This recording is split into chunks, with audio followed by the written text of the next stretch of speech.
The EU will slowly become more dysfunctional and potentially crumble in the hands of another crisis, a leading academic told Express. Brussels faltered this week at one of the most important hurdles in tackling Europe's coronavirus pandemic. The bloc fell significantly behind countries like Britain in rolling out its mass vaccine program, after what was blamed on Brussels' bureaucracy. Doses from the pharmaceutical company AstraZeneca, developed at the University of Oxford, left production facilities in Belgium and the Netherlands and headed for the UK, much to the dismay of the neighbouring countries.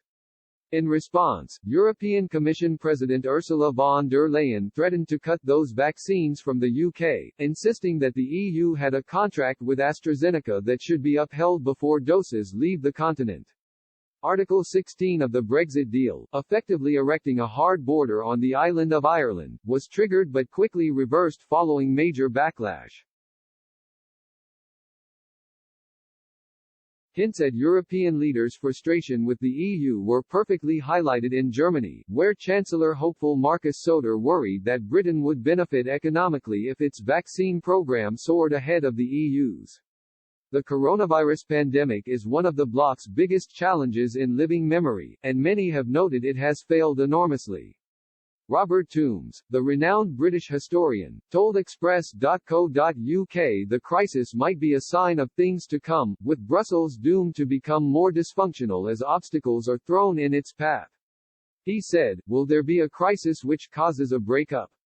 It's always possible, but it seems to be much more likely that people will just keep on muddling through because nobody knows what to do. It will get more and more dysfunctional, and people will be more and more discontented." You see, with the vaccine issue, the basic problem is that the EU was very incompetent, and if that's a sign of the EU in the future, it's going to have complications. How many more bad decisions, and how many more crises will it go through? Will there one day be a crisis that it won't survive? I can't imagine what that will be, but I also can't imagine it somehow getting past this and saying, well, now it all works great and everybody's happy.